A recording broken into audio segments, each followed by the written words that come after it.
నమస్కారం అమరావతి న్యూస్ కి స్వాగతం. ఈనాటి వార్తా విశేషాలు. 2024 ఎన్నికలు చరిత్రను తిరగరాశాయని ఆంధ్రప్రదేశ్ ముఖ్యమంత్రి నారా చంద్రబాబు నాయుడు స్పష్టం చేశారు. ఈ సభ రాజకీయాలు ఓట్ల కోసం కాదని ఇచ్చిన మాట నిలబెట్టుకున్నామని చెప్పేందుకే ఈ సభను ఏర్పాటు చేసినట్లు సీఎం చంద్రబాబు పేర్కొన్నారు. బుధవారం అనంతపురంలో ఏర్పాటు చేసిన సూపర్ 6 సూపర్ హిట్ బహిరంగ సభలో సీఎం చంద్రబాబు మాట్లాడుతూ ఈ సభ రాజకీయాలు ఓట్ల కోసం కాదన్నారు. 15 నెలల పాలనలో ఇచ్చిన మాట నిలబెట్టుకున్నామని చెప్పేందుకే ఈ సభను ఏర్పాటు చేసినట్లు సీఎం చంద్రబాబు పేర్కొన్నారు. సూపర్ 6 ను సూపర్ హిట్ చేశామని చెప్పేందుకు తాము అనంతపురానికి వచ్చామన్నారు. సూపర్ 6 పథకాలను సూపర్ హిట్ చేశారని చెప్పడానికి ఈ విజయోత్సవ సభను నిర్వహిస్తున్నామన్నారు. సంక్షేమం అంటే ఓట్ల రాజకీయం కాదని, బాధ్యతగా ప్రజలకు ఇచ్చిన హామీల అమలు అని అభివర్ణించారు. 57% మంది ప్రజలు ఓట్లేశారని, 94% స్ట్రైక్ రేట్ వచ్చిందని, 164 సీట్లు కూటమికి ఇచ్చి ప్రతిపక్షానికి హోదా కూడా లేకుండా చేశారని సీఎం చంద్రబాబు హర్షం వ్యక్తం చేశారు. గత పాలకులు ప్రజావేదికను కూల్చివేతతో విధ్వంసం మొదలుపెట్టి రాష్ట్రాన్ని ఆగాధంలోకి నెట్టిందన్నారు. అవినీతి, అక్రమాలు, అప్పులు, తప్పుడు కేసులతో రాష్ట్రాన్ని విధ్వంసం చేశారని ఆవేదన వ్యక్తం చేశారు. అధికారంలోకి రాగానే ఈ పథకాలను సూపర్ హిట్ చేశామన్నారు.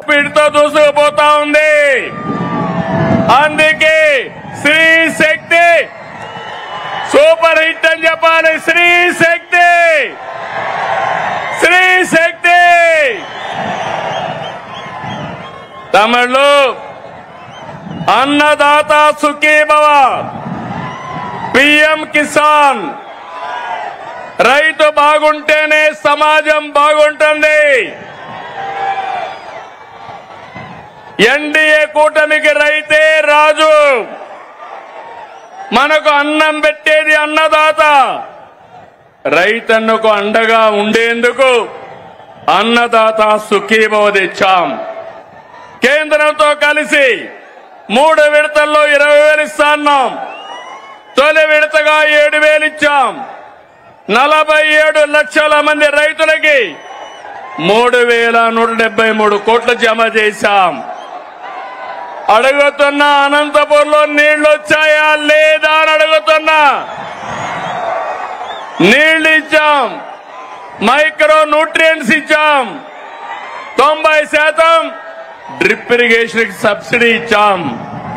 ఇంకో పక్క ఎక్కడైనా గిట్టుబాటు ధర రాకపోతే మార్కెట్ ఇంటర్వెన్షన్ చేశాం. అదే మాదిరిగా యూరియా గాని ఫెర్టిలైజర్స్ గాని ఒకటి హామీ ఇస్తున్నా. ఏ రైతుకు యూరియా కొరత రానికుండా చేసే బాధ్యత నేను తీసుకుంటానని మీ అందరికీ హామీ ఇస్తున్నాను. రైతులను కోరుతున్నా, మీరు కూడా ఎంత యూరియా కావాలనో అంతే వాడండి. అప్పుడు మనకి ఇబ్బందులుండవు. కేంద్రం మొన్నైతే నేను ఫోన్ చేసి అడిగితే వెంటనే 7 రేకులు ఇచ్చారు. భవిష్యత్తులో కూడా అవసరం మేరకు ఎరువు తెప్పిస్తామని చెప్పి కూడా నేను మీకు తెలియజేస్తున్నా. ఆర్థిక కష్టాలున్నా అండగా నిలిచాం కాబట్టి అన్నదాత సుఖీభవ సూపర్ హిట్ అవునా కాదా తమ్ముళ్ళు అడుగుతున్నా. అన్నదాత సుఖీభవ, అన్నదాత సుఖీభవ. ప్రజలు కోరుకున్న బారనే కూటమి ప్రభుత్వం అందిస్తోందని డిప్యూటీ సీఎం పవన్ కళ్యాణ్ ధీమా వ్యక్తం చేశారు. యువత, మహిళలు, రైతులు భవిష్యత్తు కోసమే సంక్షేమ పథకాలు తీసుకొచ్చామని స్పష్టం చేశారు. ఆంధ్రప్రదేశ్ రాష్ట్రం ఆర్థిక ఇబ్బందుల్లో ఉన్న ప్రజా శ్రేయస్సు కోసం, ప్రజలకు ఇచ్చిన మాట కోసం సూపర్ 6 హామీలు నెరవేర్చుతున్నామని డిప్యూటీ సీఎం పవన్ కళ్యాణ్ అన్నారు. అనంతపురంలో నిర్వహిస్తున్న సూపర్ 6 సూపర్ హిట్ బహిరంగ సభలో ఆయన పాల్గొని మాట్లాడారు. రాయలసీమను రతనాల సీమగా మార్చేందుకే కృషి చేస్తున్నామని తెలిపారు. ఒక్కో కుటుంబానికి 25 లక్షల వరకు ఆరోగ్య బీమా అమలు చేస్తున్నామని ధీమా వ్యక్తం చేశారు. ఒకే రోజు రికార్డు స్థాయిలో గ్రామ సభలు నిర్వహించామని గుర్తు చేశారు. గజ్జల మల్లారెడ్డి గారు లాంటి కవులు, ఇలాంటి వాళ్ళందరూ పుట్టిన నేల. ప్రతి రాయలసీమ కవులు, కళాకారులు అనేది ఋతువులు ఎన్నైనా మా రాళ్లసీమకి ఒకటే ఋతువు, కరువు ఋతువు. కాలాలు ఎన్నైనా మా రాయలసీమకి ఒకటే కాలం, ఎండాకాలం. దాన్ని మనం రూపుమాపే ప్రయత్నం చిత్తశుద్ధితో చేస్తోంది. పరిశ్రమలు, ఉద్యాన పంటలు, సాగునీటి ప్రాజెక్టులు మొదలైనవి చేపట్టి రాయలసీమని రతనాల సీమగా మార్చే దిశలోనే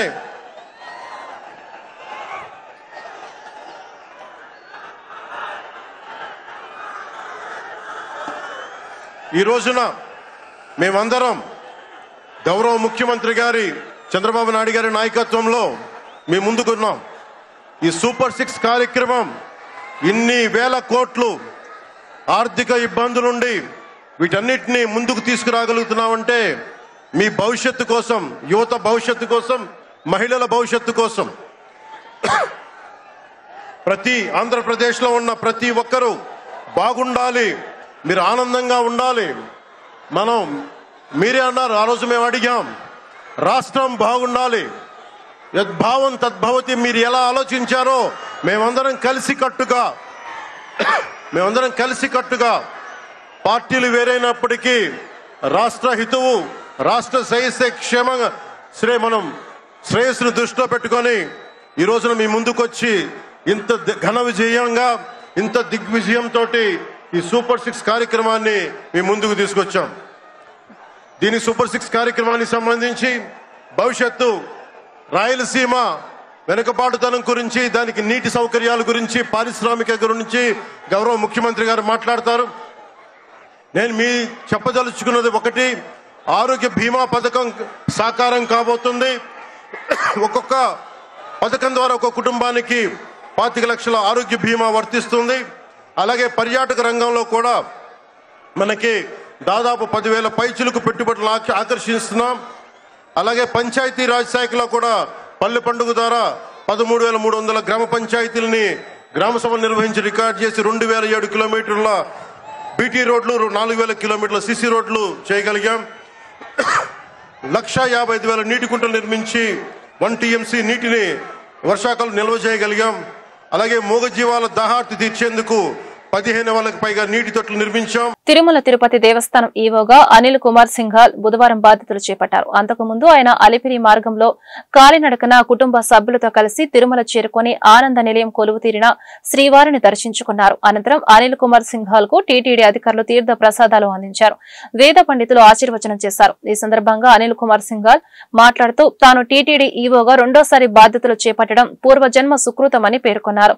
తనకు మరోసారి ఈవోగా పనిచేసే అవకాశం ఇచ్చిన సీఎం చంద్రబాబు నాయుడుకి ఈ సందర్భంగా కృతజ్ఞతలు తెలిపారు. ఇవాళ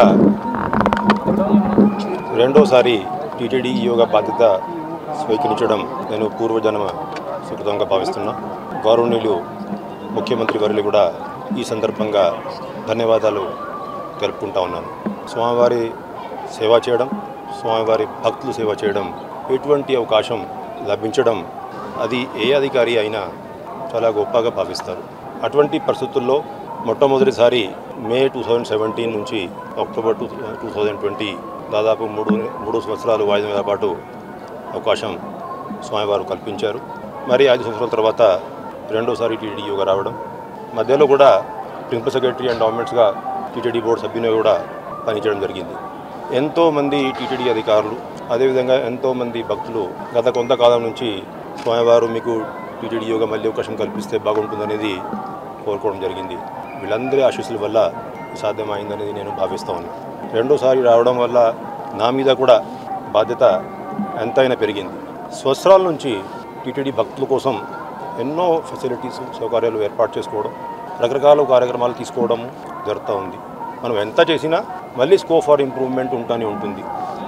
దాదాపు గత ఒక సంవత్సరం పై నుంచి ఉన్నటువంటి అధికారులు తిరుమల జయ గారి ద్వారంలో లడ్డూ ప్రసాదాలు క్వాలిటీ పెంచుకోవడం, అన్న ప్రసాదాలు క్వాలిటీ పెంచుకోవడం మనం అందరం చూసాం. ఇవాళ కూడా అలిపిరి మార్గం నుంచి వస్తూ ఉంటే చాలామంది భక్తులతో నేను ఇంటరాక్ట్ అయ్యేటప్పుడు అందరూ అన్నప్రసాదం, అదేవిధంగా లడ్డూ ప్రసాదం క్వాలిటీ మీద సంతృప్తి వ్యక్తం చేశారు. ఇంకా కొన్ని సలహాలు సూచనలు ఇచ్చారనుకోండి, అవన్నీ పరిగణలోకి తీసుకొని మిగతా వస్తున్నటువంటి ఫీడ్బ్యాకు, డయల్ కార్యక్రమము, IVRS సిస్టమ్స్, ఇవన్నీ వస్తున్నటువంటి ఫీడ్బ్యాకు ఆధారంగా అధికారులందరితో కూడా సమావేశం ఏర్పాట్లు చేసుకొని బాగా ఆలోచించి, అదేవిధంగా టీటీడీ బోర్డు ఇవన్నీ ఇష్యూస్ని కూడా బాగా లోతుగా పరిశీలించి నిర్ణయాలు ఎప్పటికెప్పుడు భక్తులకి ఇంకా మెరుగైన సేవలు అందించే దిశలో పని చేస్తామని చెప్పేసి ఈ సందర్భంగా హామీ ఇస్తూ ఉన్నాం. నిన్న గౌరవనీయులు ముఖ్యమంత్రి గారిని కూడా కలవడం జరిగింది. కొన్ని సలహాలు, సూచనలు, దిశానిర్దేశం చేశారు. ప్రత్యేకంగా మనం స్వామివారి దేవాలయం ఇక్కడ పవిత్రతని కాపాడుకుంటూనే భక్తుల కోసం ఇంకా ఏ విధంగా మనం టెక్నాలజీని ఉపయోగించి కానీ వేరే విధంగా కానీ ఏ విధంగా సామాన్య భక్తులకి న్యాయం చేయగలుగుతాము దాని మీద దృష్టి పెట్టాల్సిన అవసరం ఉందనేది తెలియజేశారు. అదేవిధంగా కొప్పరపు కవుల 23వ జాతీయ పురస్కారాన్ని బ్రహ్మశ్రీ చాగంటి కోటేశ్వరరావుకు విశాఖలో ప్రదానం చేశారు. కొప్పరపు కళాపీఠం ప్రకటించిన ఈ పురస్కారాన్ని సుప్రీంకోర్టు పూర్వ ప్రధాన న్యాయమూర్తి జస్టిస్ ఎన్వి రమణ అందించారు.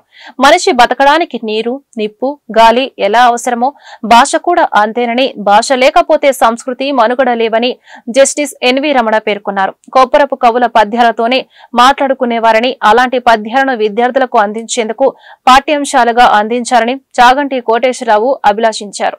కవి సమ్మేళనం చేద్దామంటే కవులు దొరికినటువంటి పరిస్థితి, భాష, సంస్కృతి ఇవన్నీ కూడా పుట్టుకతోటే మరి లభించేటటువంటి విషయాలు. అగ్ని, నీరు, వాయువు ఎంత అవసరమో మన భాష కూడా అంతే అవసరం. భాష లేకపోతే మన సంస్కృతి లేదు, మన మనుగడే లేదు. మనం ఏదో రకంగా మళ్ళా మనం తెలుగుని కనుక మన తెలుగు భాష కనుక పరిగెత్తుకోలేకపోతే మరి రానున్న రోజుల్లో మనం తెలుగువాడిగా తెలుగు జాతి అనేటటువంటి ఉంటుందా లేదా అనేటటువంటి అనుమానం కలిగేటటువంటి పరిస్థితి వస్తుంది. కాబట్టి మీరు తెలుగు భాషలోనే మాట్లాడండి. దయచేసి మీ ఇంట్లో ఉన్నటువంటి పిల్లలతో తెలుగు భాషలో సంభాషించండి. ఆ రకంగా తెలుగుని ప్రోత్సహించండి అని చెప్పి కోరుతూ మరి రాష్ట్ర ప్రభుత్వానికి సందర్భంగా విజ్ఞప్తి చేస్తున్నా. అయ్యా, రాష్ట్రంలో మళ్ళా తెలుగు మీడియాన్ని పునరుద్ధరించండి. ఇది యావత్ తెలుగు ప్రజల యొక్క ఆశ, వారి యొక్క కోరిక అనేటటువంటి విషయం కూడా తెలియజేస్తూ, కవులకు రక్షక భటులు అలా వెళ్ళడం అన్నది కొప్పరపు కవుల విషయంలోనే వింటాం. అవధానం చెయ్యగలిగిన ప్రజ్ఞ, వేగంగా పద్యాలు చెప్పగలిగిన ప్రజ్ఞ మాత్రమే కాదు, కొన్ని లక్షల పద్యాలు వారు రచన చేస్తే ఇదేమబ్బా ఇలాంటి పద్యం రాశారు, ఇది చదవడానికి కానీ ఒకరికి చెప్పడానికి కానీ కొంచెం ఇబ్బందిగా ఉంటుంది కదా అనిపించే పద్యం ఒక్కటి నోటి వెంట రాకుండా అట్లా పద్యాలు పడ్డాయంటే అంతర్లీనంగా భక్తి గొప్పది. కొప్పరపు కవుల యొక్క ఇటువంటి మంచి మంచి పద్యాలు, తెలుగు పద్యాలు కొన్ని పాఠ్యాంశాలలో ఇస్తే నిజంగా మా శర్మ గారు చేసినటువంటి ప్రయత్నం మళ్లీ అపరభగి. అత్యవసర పరిస్థితుల్లో పనిచేసే 108 వాహనాలను సైతం గత వైసీపీ ప్రభుత్వం పట్టించుకోలేదని మంత్రి నిమ్మల రామానాయుడు ధ్వజమెత్తారు. కూటమి ప్రభుత్వం వచ్చాక కొత్త 108 వాహనాలతో పాటు పాత వాటికి మరమ్మతులు చేస్తున్నట్లు వివరించారు. పశ్చిమ గోదావరి జిల్లా పాలకొల్లు పట్టణంలో వైద్యారోగ్య శాఖ ఆధ్వర్యంలో జిల్లాకు కేటాయించిన నూతన 108 అంబులెన్స్ వాహనాన్ని మంత్రి నిమ్మల ప్రారంభించారు. అనంతరం కొంత దూరం వాహనం నడిపారు. కూటమి ప్రభుత్వం అధికారంలోకి వచ్చినటువంటి సంవత్సరం కాలంలో మళ్ళీ ఆ యొక్క పాత 108 వాహనాల స్థానంలో మళ్ళీ కొత్తవి తీసుకురావాలి.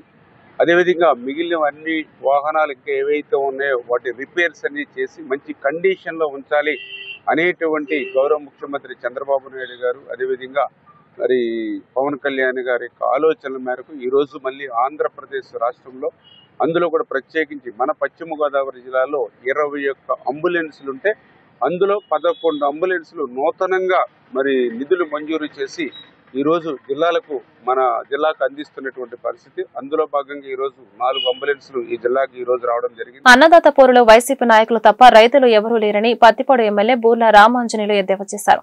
ప్రజలు చీకొట్టినా వైసీపీ నాయకులు ఎలాంటి మార్పు రాలేదని మండిపడ్డారు. ఏదో ఒక అంశాన్ని రాజకీయం చేసి అభూత కల్పనలు సృష్టిస్తున్నారని దుయ్యబట్టారు. రాష్ట్రంలో తగినంత యూరియా అందుబాటులోనే ఉందని, రైతులు సంతోషంగా ఉన్నారని చెప్పారు.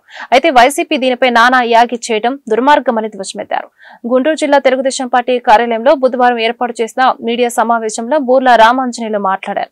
యూరియా కోసం రైతులు గొడవ చేసిన ఘటన ఒక్కటైనా చూపిస్తారా అని నిలదీశారు. తన ప్రతిపాడు నియోజకవర్గంలో 5 మండలాలలో రైతులకు సరిపడా యూరియా సరఫరా చేశామని గణాంకాలతో సహా వివరించారు. శ్రీశక్తి మన రాష్ట్ర అభివృద్ధికి మలుపు అని వివరించారు. సోషల్ మీడియాలో వ్యక్తిత్వ హననానికి పాల్పడిన వారిని అణిచివేస్తామని హెచ్చరించారు. తురగపాలెంలో సాధారణ పరిస్థితులు నెలకొన్నాయని వివరించారు. వైసీపీ వాళ్ళు చేస్తున్నది అభూత కల్పన. రైతాంగం ఎలాంటి ఇబ్బంది పడడం లేదు. రైతాంగం హ్యాపీగా వాళ్ళకి కావలసినటువంటి ఎరువులు తీసుకునే విషయంలో సంతోషంగా ఉన్నారని చెప్పడానికి ఒక పత్తిపాడు నియోజకవర్గానికి సంబంధించిన స్టాటిస్టిక్స్ మేము ముందు ఉంచుతా. పత్తిపాడు నియోజకవర్గంలో మాకు 5 మండలాలు ఉన్నాయి. ఈ 5 మండలాల్లో ఒట్టి చెరుకూరు తీసుకుంటే 6,370 ఎకరాలు, అందులో 3,144 ఎకరాలు పంట వేశాం. దీనికి యూరియా 1,489 మెట్రిక్ టన్స్, దాంట్లో ఇప్పటికీ రైతులకు అందించింది 1191. ఇంకా మాకు 300 మెట్రిక్ టన్నులు స్టాక్ ఉంది. అది DCMSలో కావచ్చు, మార్కెట్లో కావచ్చు, లేదా ప్రైవేట్ వ్యక్తుల దగ్గర కావచ్చు. ఎందుకంటే డిస్ట్రిబ్యూషన్లో ఒక ప్రమాణాలు పాటిస్తున్నాం. 70% మార్కెట్, మరి రైతు భరోసా కేంద్రాలు, DCMS పాయింట్స్లు, వీటికి సంబంధించి ఇవ్వడం అనేటువంటిది జరుగుతుంది. మిగిలిన 30% ప్రైవేట్ డీలర్స్కి ఇస్తారు. సో ఇక్కడ స్టాక్ ఉంది.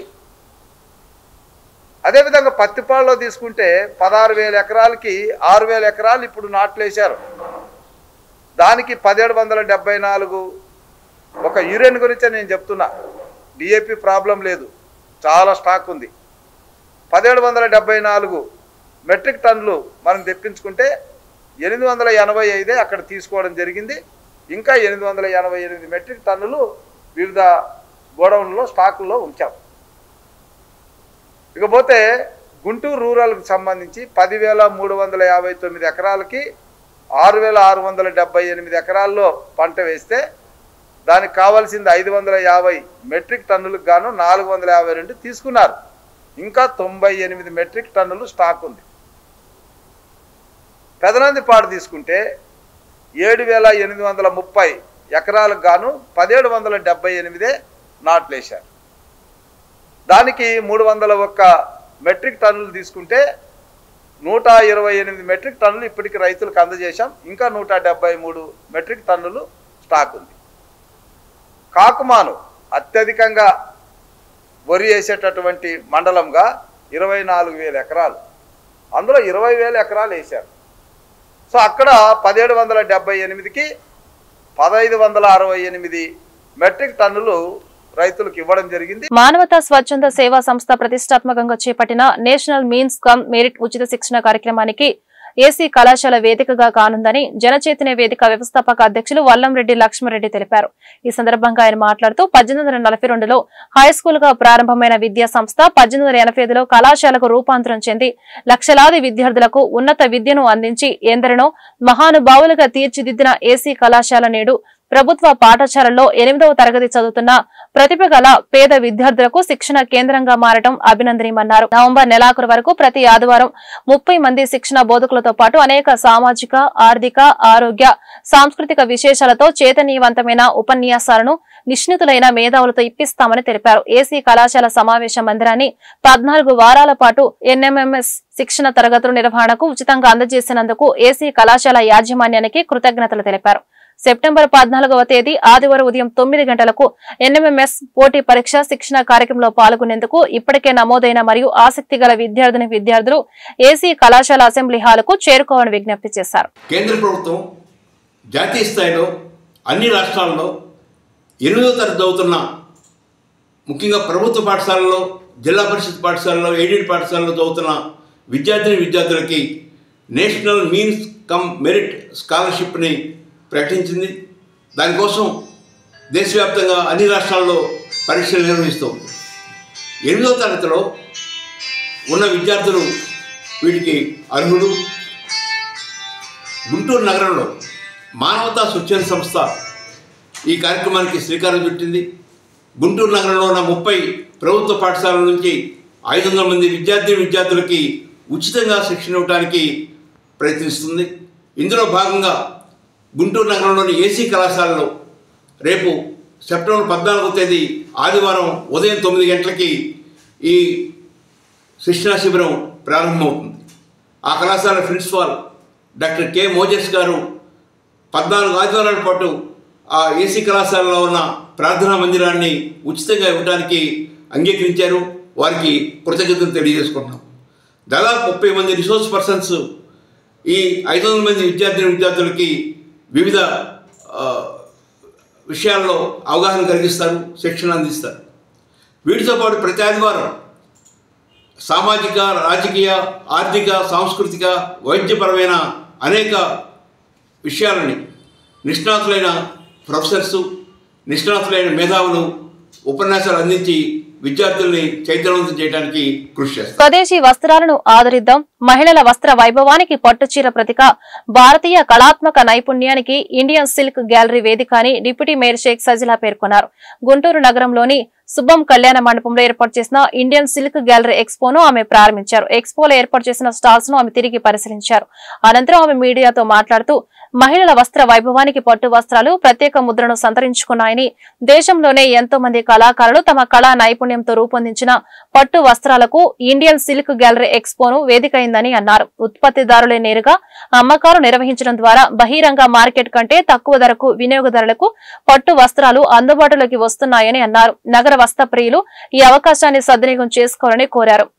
ఇండియన్ సిల్క్ గ్యాలరీ ఎక్స్పో నిర్వాహకులు సెంట్రల్ సిల్క్ బోర్డు విశ్రాంత డిప్యూటీ డైరెక్టర్ వై శ్రీనివాసరావు మాట్లాడుతూ గ్యాలరీ సెప్టెంబర్ 10వ తేదీ నుండి 14వ తేదీ వరకు గుంటూరు గుజ్జనగుళ్ల రోడ్లోని సంఘం కళ్యాణ మండపంలో అందుబాటులో ఉంటుందన్నారు. అన్ని ప్రాంతాల కళాకారుల చేతిలో తయారైన వస్త్రాలను ఒకే చోట అందుబాటులో ఉంచడం ద్వారా ఆయా ప్రాంతాల నేత కళాకారులను ప్రోత్సహించడంతో పాటు వస్త్ర ప్రియులకు తక్కువ ధరలో మంచి వస్త్రాలను అందించేందుకు దోహదం చేస్తుందని తెలిపారు. మండపంలో 5 రోజుల పాటు ఎక్స్పో ఇండియన్ ఎక్స్పో వాళ్ళు ఏర్పాటు చేయడం చాలా సంతోషంగా ఉంది. ఎందుకంటే మన భారతదేశంలో మహిళలందరికీ ఒక సాంప్రదాయంగా చీరలు కట్టుకుంటాము. మరి ముఖ్యంగా ఈ యొక్క శుభం కళ్యాణ మండపంలో 5 days వరకు అన్ని రకమైన పట్టు చీరలు అంటే ఆల్ రౌండ్ ఇండియా అంటే వెరైటీస్ ఆఫ్ అంటే 17 దేశాల్లో ఉన్న ప్రాంతాల్లో ఎలాగైతే పట్టు చీరలు వినియోగిస్తారో ఇటు కంచిపురం కానివ్వండి, గద్వాల్ కానివ్వండి, బెంగాల్ కానివ్వండి, ప్రతి ఒక్కటి కూడా పట్టు చీరలు ఏర్పాటు చేశారు. మరి ముఖ్యంగా మగ్గం వర్క్తో, చేనేత అంటే హ్యాండ్స్తో